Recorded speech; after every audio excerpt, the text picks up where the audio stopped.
जलियांवाला बाग हत्याकांड, जिसे अमृतसर नरसंहार के रूप में भी जाना जाता है, 13 अप्रैल 1919 को अमृतसर, पंजाब, ब्रिटिश भारत, अब वर्तमान भारत में हुआ था।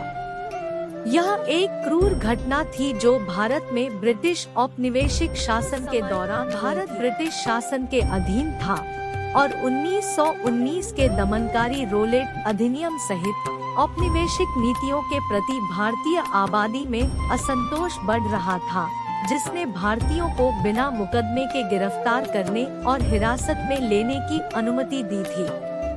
अधिनियम के विरोध में पुरुषों, महिलाओं और बच्चों सहित भारतीयों का एक बड़ा जमावड़ा अमृतसर के एक सार्वजनिक उद्यान जलियांवाला बाग में निकट डायर की कमान में ब्रिटिश औपनिवेशिक अधिकारियों ने बल के प्रदर्शन के साथ सभा को जवाब दिया।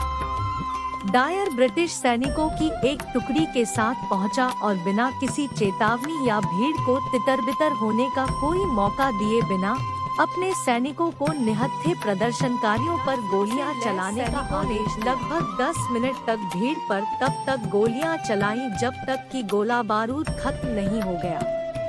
इसके परिणाम स्वरूप सैकड़ों लोग मारे गए और 1000 से अधिक घायल हो गए। त्रासदी इस तथ्य से और भी बदतर हो गई थी कि जलियांवाला बाग के निकास संकीर्ण थे, जिससे लोगों के लिए अंधाधुंध गोलीबारी से बचने भारत और दुनिया भर में व्यापक आक्रोश और निंदा की।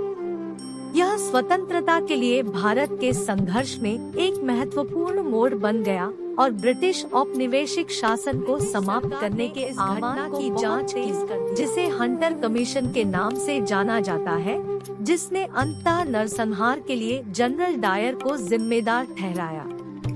हालांकि उन्हें केवल अपने कर्तव्यों से मुक्त किया गया था और आगे कोई सजा इतिहास में एक महत्वपूर्ण घटना है जो ब्रिटिश औपनिवेशिक शासन की क्रूरता और भारतीय स्वतंत्रता आंदोलन के लचीलेपन का प्रतिनिधित्व करता है। नरसंहार स्थल जलियांवाला बाग तब से त्रासदी के पीड़ितों को सम्मानित करने के लिए एक स्मारक में परिवर्तित कर दिया गया है।